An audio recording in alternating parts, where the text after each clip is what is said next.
I'm now joined by former UK political advisor to the Treasury, Leon Emirali. Leon, thank you so much for joining me. Okay, so before we get into those finer details of the budget, can we reflect on an extraordinary news conference from the OBR after they released the budget ahead of Rachel Reeves' speech? That must have taken the wind completely out of Labour's sails.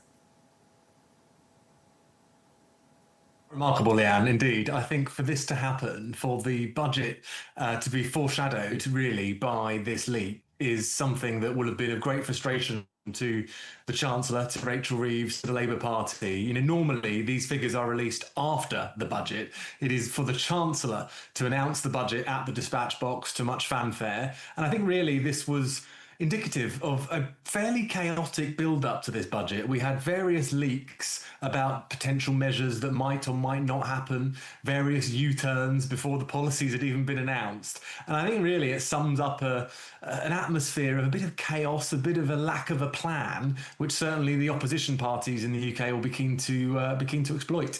Yes, I think this has been the leakiest budget I can ever remember. But what are the main takeaways from the smorgasbord budget, and what are critics saying? Yeah, there's a lot in there, Leigh-Ann, and I think actually in the headlines are going to be that taxes are rising in Great Britain. This is across the board, more or less. I think for working families, they're going to see a number of taxes rise, be that on driving electric vehicles, be that on houses over £2 million of value, be that on investment savings accounts. So I think there is a lot of tax rises that we are going to see over the course of this Parliament that were announced today. And ultimately, the real winners here are perhaps those who are less well off in society, those who are on welfare. We've seen a lift on the two-child benefit cap, which is something that a lot of backbench Labour MPs have been calling for.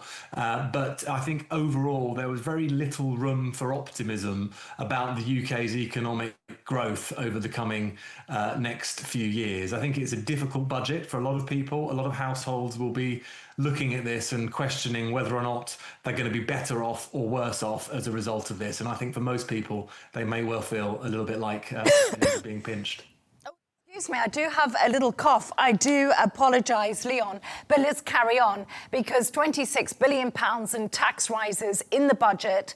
Labour went into the election and millions of people voted for them because they said they wouldn't raise taxes on working people. Now they have. Is this an honest government people can trust on the doorstep? This is the big question many voters are going to be asking now. Yeah, it's a massive question. And I think when we look back at the Labour Party's manifesto going into this election, they were saying that, yes, there will be tax rises, but they will be modest tax rises. The number in the manifesto was roughly £8.5 billion worth of tax rises. We're seeing it much more than that in this budget alone. We're seeing tax rises across the board to the tune roughly so far, with the two budgets combined, of £66 billion in additional taxation. And this is the largest tax-raising parliament in the UK. It does go to show just how much Labour are needing to plug a black hole in public finances. But there is that question of honesty. There's that question of whether or not the Labour Party will be honest with voters during the election campaign, or if perhaps to get across the board, to get elected, and then they would raise taxes once they finally got into power. And I think that is something a lot of voters will be questioning when they look at Labour Party and they assess how well or not they've been doing. And, you know, we talked about this budget being leaky. And also, I think, Leon, it's fair to say that the Labour Party has had a pretty tricky few months. You know, we did have a little bit of rumour that there could be a coup at the top. That was dispelled. And do you think this budget will appease the left of the Labour Party? Because I think right now, many people are saying this budget was really to save Keir Starmer's skin. Yeah, there's a little bit of that. I think most people will be looking at the budget and seeing where the real winners are. And it is those MPs who have been championing some of those causes, like raising the two-child benefit cap, who are on the left of the party. And I think it's quite extraordinary because this is a Labour Party that was elected many, a majority, of 180, which I think gives them the ability, one would think from the outside, the ability to act as they want. They don't have to be held hostage by their backbench MPs. But that political pressure on the Prime Minister, on Rachel Reeves, they're having to manage the party. They're having to put party management above governing in terms of the interests of the country. And I think that's why we are seeing such a departure from what Labour said they would do before the election to what they are now doing now they're actually in government. And I think this will dispel some of that pressure from the backbenchers of the Labour Party. But I think the next big flashpoint will be in the local elections here in May, where the public will have their say on how well or not the Labour Party are doing. I think if we look at the polls right now, it shows a very unpopular government with the pressure back on to Keir Starmer in May. So it may have bought him a little bit of breathing space, but I think there will be another flashpoint where his leadership is questioned in just a few months' time.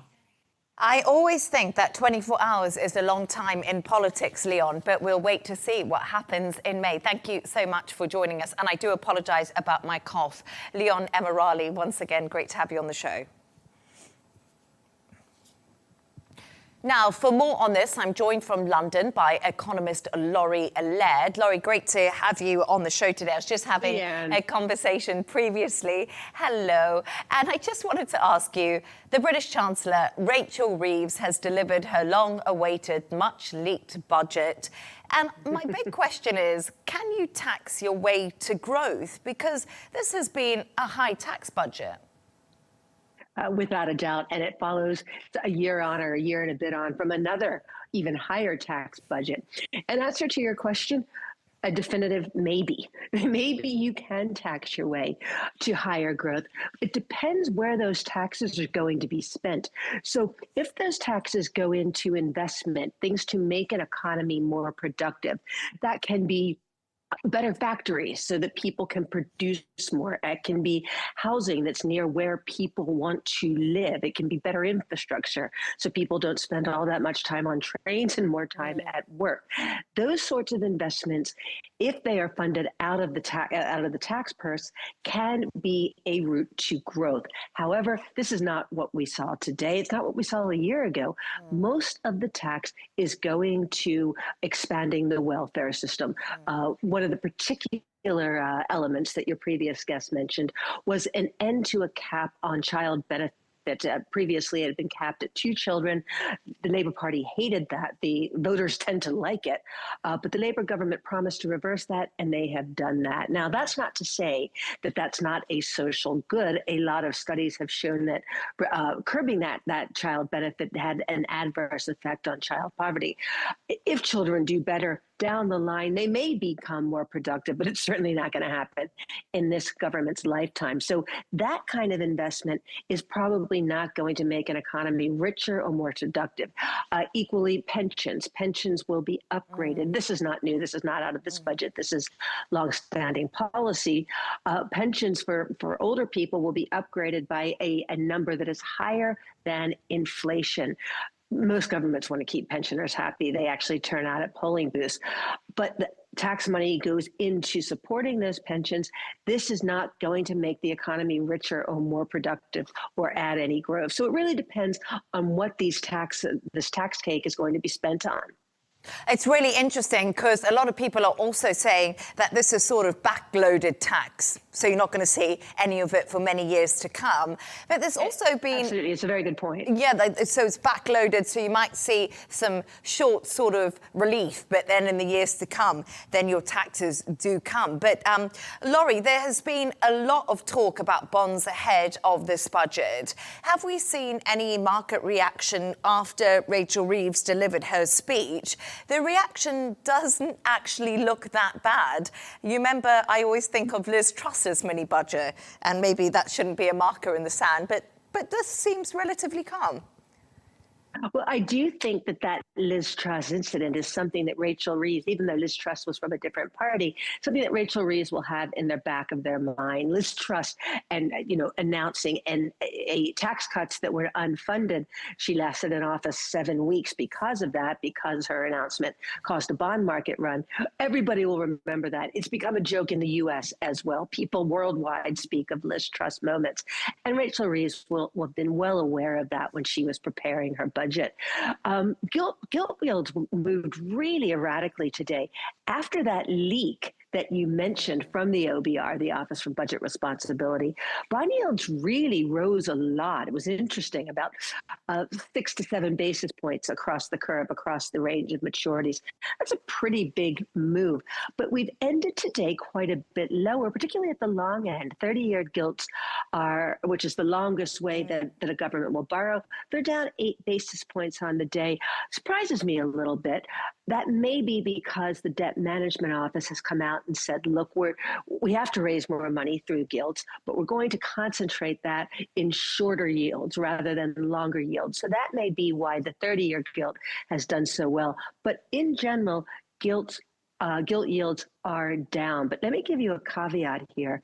Going back to that Liz Truss moment, we had a bit, after she delivered that budget, we had a bit of a run up in bond yields, but the real damage was a couple of days later after her chancellor went on television and said, hey, we're just getting started on these tax cuts.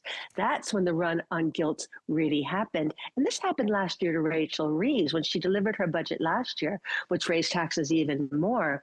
We had a pretty benign gilt market reaction on the day, but the following day, we saw a real sell-off in gilts, which pushes the yields higher. So I'd say what happens today is not necessarily indicative of a medium-term trend.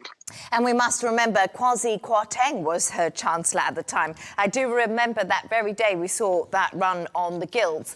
But just want to speak to you about a completely different topic, if you don't mind. And we've spoken about the dominance of NVIDIA in the AI space many times before, you and I have done on the show. In the last couple of days, NVIDIA shares have been slightly volatile. They've ebbed and flowed. Is this all about competition? Has Google burst the NVIDIA bubble? Yeah, it's a great question. We had NVIDIA down about 4% at one point yesterday, ended the day down about 2.5%. We're up about 1.5% today, which isn't all that great a rebound. Has Google burst the bubble? Quite possibly, but I think we forgot that NVIDIA isn't the only game in town, despite its very, very high market share. Remember earlier this year, a Chinese company called DeepSeek unveiled a chip with no U.S. inputs that managed they unveiled an AI program that was pretty good, all trained on Chinese chips. So there are chips out there that NVIDIA isn't making that seem to be pretty effective. And over this run-up in NVIDIA over the past 4 or 5 months, everybody seemed to forget about DeepSeek, seemed to forget about there are ways around what NVIDIA is hawking. So yeah, I think we need to keep an eye on NVIDIA not being the only game in town. On the upside, however, there's some optimism for NVIDIA if you look for it. And that's that in NVIDIA's last earnings call, which were outstanding, they did say that high earnings that they're projecting for the next quarter, the first quarter of next year, do not include even one sale to China. We know the Trump administration would like to reverse the ban that keeps NVIDIA from sending to China. We know the Trump government tends to get what it wants. There's not a whole lot of governmental or congressional opposition there. So that could be an upside to NVIDIA if they're allowed to sell to China. What we don't know at the moment is whether Chinese chip makers are competing as well with NVIDIA. That will be played out in the months to come. Definitely one to watch. It's absolutely fascinating. And I remember talking to you about NVIDIA and just how well they did. No one was expecting those earnings reports that we got. But Laurie Laird, as always, thank you so much for joining me. My pleasure.